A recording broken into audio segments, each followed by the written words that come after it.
بسم الله الرحمن الرحيم. ياسين والقرآن الحكيم إنك لمن المرسلين على صراط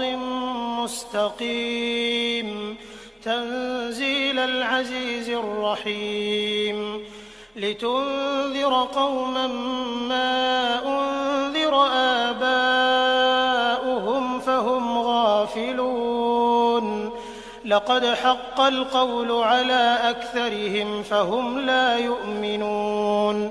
إنا جعلنا في أعناقهم أغلالا فهي إلى الأذقان فهم مقمحون وجعلنا من بين أيديهم سدا ومن خلفهم سدا فأغشيناهم فهم لا يبصرون وسواء عليهم أأنذرتهم أم لم تنذرهم لا يؤمنون إنما تنذر من اتبع الذكر وخشي الرحمن بالغيب فبشره بمغفرة وأجر كريم إنا نحن نحيي الموتى ونكتب ما قدموا وآثارهم وكل شيء أحصيناه في إمام مبين واضرب لهم مثلا أصحاب القرية إذ جاءها المرسلون إذ أرسلنا إليهم 2 فكذبوهما فعززنا بثالث فقالوا إنا إليكم مرسلون قالوا ما أنتم إلا بشر مثلنا وما أنزل الرحمن من شيء إن أنتم إلا تكذبون قالوا ربنا يعلم إنا إليكم لمرسلون وما علينا إلا البلاغ المبين قالوا إنا تطيرنا بكم لئن لم تنتهوا لنرجمنكم وليمسنكم منا عذاب أليم قالوا طائركم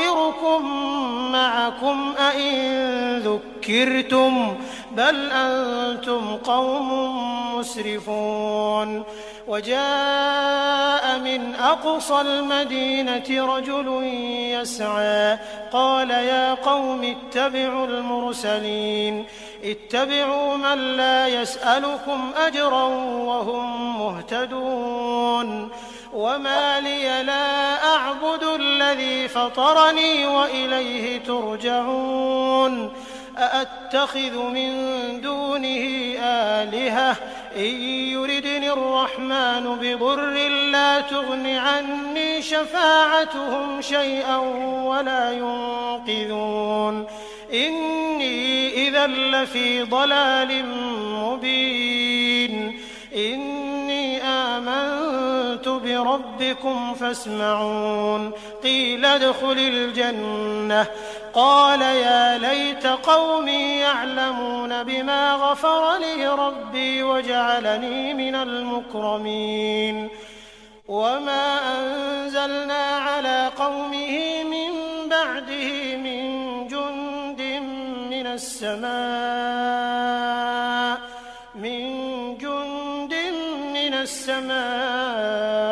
وما كنا منزلين إن كانت إلا صيحة واحدة فإذا هم خامدون يا حسرة على العباد ما يأتيهم من رسول إلا كانوا به يستهزئون ألم يروا كم أهلكنا قبلهم من القرون أنهم إليهم لا يرجعون وإن كل لما جميع لدينا محضرون وآية لهم الأرض الميتة أحييناها فأخرجنا منها حبا فمنه يأكلون وجعلنا فيها جنات من نخيل وأعناب وفجرنا فيها من العيون ليأكلوا من ثمره وما عملته أيديهم أفلا يشكرون سبحان الذي خلق الأزواج كلها مما تنبت الأرض ومن أنفسهم ومما لا يعلمون وآية لهم الليل نسلخ منه النهار فإذا هم مظلمون والشمس تجري لمستقر لها ذلك تقدير العزيز العليم والقمر قدرناه منازل حتى عاد كالعرجون القديم لا الشمس ينبغي لها أن تدرك القمر ولا الليل سابق النهار وكل في فلك يسبحون وآية لهم أنا حملنا ذريتهم في الفلك المشحون وخلقنا لهم من مثله ما يركبون وإن نشأ نغرقهم فلا صريخ لهم ولا هم ينقذون إلا رحمة منا ومتاعا إلى حين وإذا قيل لهم اتقوا ما بين أيديكم وما خلفكم لعلكم ترحمون وما تأتيهم من آية من آيات ربهم إلا كانوا عنها معرضين وإذا قيل لهم أنفقوا مما رزقكم الله قال الذين كفروا للذين آمنوا أنطعم من لو يشاء الله أطعمه إن أنتم إلا في ضلال مبين ويقولون متى هذا الوعد إن كنتم صادقين ما ينظرون إلا صيحة واحدة تأخذهم وهم يخصمون فلا يستطيعون توصية ولا إلى أهلهم يرجعون ونفخ في الصور فإذا هم من الأجداث إلى ربهم ينسلون قالوا يا ويلنا من بعثنا من مرقدنا هذا ما وعد الرحمن وصدق المرسلون إن كانت إلا صيحة واحدة فإذا هم جميع لدينا محضرون فاليوم لا تظلم نفس شيئا ولا تجزون إلا ما كنتم تعملون إن أصحاب الجنة اليوم في شغل فاكهون هم وأزواجهم في ظلال على الأرائك متكئون لهم فيها فاكهة ولهم ما يدعون سلام قولا من رب رحيم وامتازوا اليوم أيها المجرمون ألم أعهد إليكم يا بني آدم ألا تعبدوا الشيطان إنه لكم عدو مبين وأن اعبدوني هذا صراط مستقيم ولقد أضل منكم جبلا كثيرا أفلم تكونوا تعقلون هذه جهنم التي كنتم توعدون اصلوها اليوم بما كنتم تكفرون اليوم نختم على أفواههم وتكلمنا أيديهم وتشهد أرجلهم بما كانوا يكسبون ولو نشاء لطمسنا على أعينهم فاستبقوا الصراط فأنى يبصرون ولو نشاء لمسخناهم على مكانتهم فما استطاعوا مضيا ولا يرجعون ومن نعمره ننكسه في الخلق أفلا يعقلون وما علمناه الشعر وما ينبغي له إن هو إلا ذكر وقرآن مبين لينذر من كان حيا ويحق القول على الكافرين أولم يروا أنا خلقنا لهم مما عملت أيدينا أنعاما فهم لها مالكون وذللناها لهم فمنها ركوبهم ومنها يأكلون ولهم فيها منافع ومشارب أفلا يشكرون واتخذوا من دون الله آلهة لعلهم ينصرون لا يستطيعون نصرهم وهم لهم جند محضرون فلا يحزنك قولهم إنا نعلم ما يسرون وما يعلنون أولم ير الإنسان أنا خلقناه من نطفة فإذا هو خصيم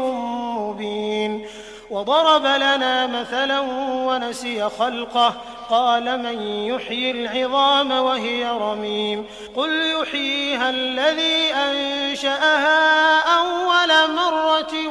وهو بكل خلق عليم الذي جعل لكم من الشجر الأخضر نارا فإذا أنتم منه توقدون أوليس الذي خلق السماوات والأرض بقادر على أن يخلق مثلهم بلى وهو الخلاق العليم إنما أمره إذا أراد شيئا أن يقول له كن فيكون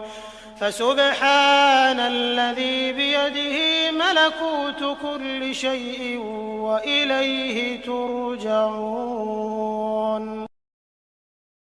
بسم الله الرحمن الرحيم الرحمن علم القرآن خلق الإنسان علمه البيان الشمس والقمر بحسبان والنجم والشجر يسجدان والسماء رفعها ووضع الميزان ألا تطغوا في الميزان وأقيموا الوزن بالقسط ولا تخسروا الميزان والأرض وضعها للأنام فيها فاكهة والنخل ذات الأكمام والحب ذو العصف والريحان فبأي آلاء ربكما تكذبان خلق الإنسان من صلصال كالفخار وخلق الجان من مارج من نار فبأي آلاء ربكما تكذبان رب المشرقين ورب المغربين فبأي آلاء ربكما تكذبان مرج البحرين يلتقيان بينهما برزخ لا يبغيان فبأي آلاء ربكما تكذبان يخرج منهما اللؤلؤ والمرجان فبأي آلاء ربكما تكذبان وله الجوار المنشآت في البحر كالأعلام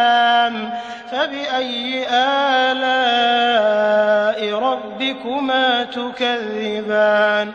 كل من عليها فان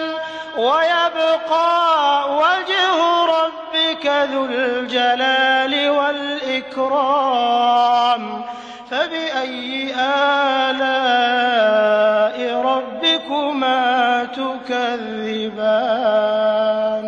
يسأله من في السماوات والأرض كل يوم هو في شأن فبأي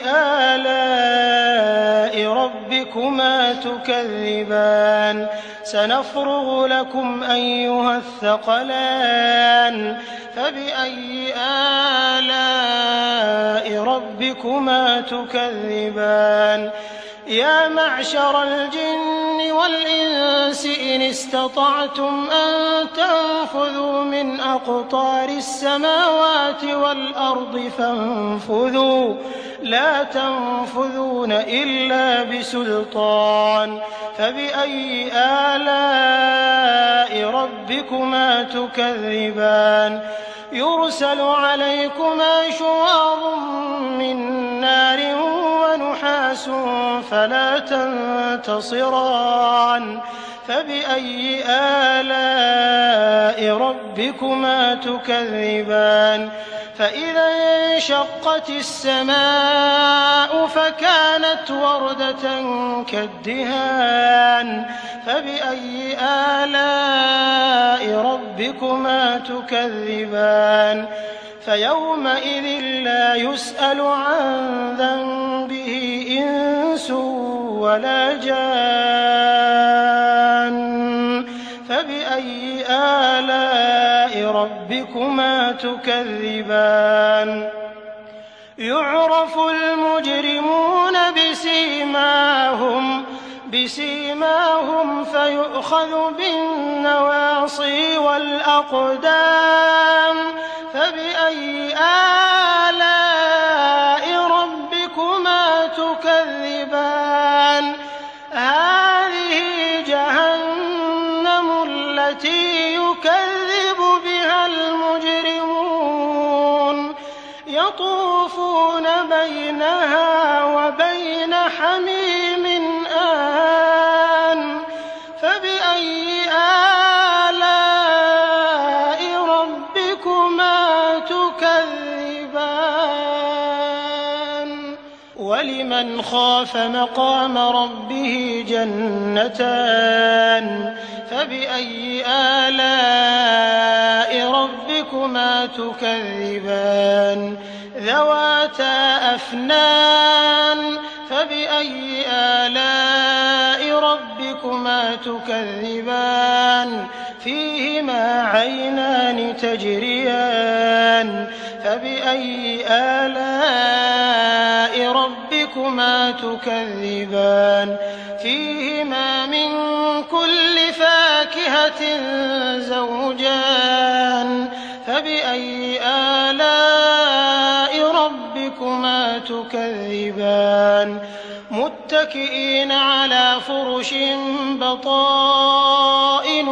من استبرق وجنى الجنتين دان فبأي آلاء ربكما تكذبان فيهن قاصرات الطرف لم يطمثهن إنس قبلهم ولا جان فبأي آلاء ربكما تكذبان كأنهن الياقوت والمرجان فبأي آلاء ربكما تكذبان هل جزاء الإحسان إلا الإحسان فبأي آلاء ربكما تكذبان ومن دونهما جنتان فبأي آلاء ربكما تكذبان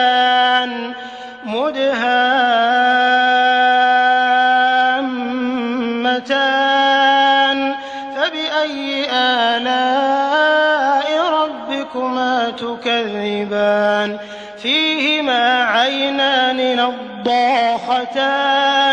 فبأي آلاء ربكما ربكما تكذبان فيهما فاكهة ونخل ورمان فبأي آلاء ربكما تكذبان فيهن خيرات حسان فبأي آلاء ربكما تكذبان حور مقصورات في الخيام فبأي آلاء ربكما تكذبان لم يطمثهن إنس قبلهم ولا جان فبأي آلاء ربكما تكذبان متكئين على رفرف خضر وعبقري حسان فبأي آلاء ربكما تكذبان تبارك اسم ربك ذي الجلال والإكرام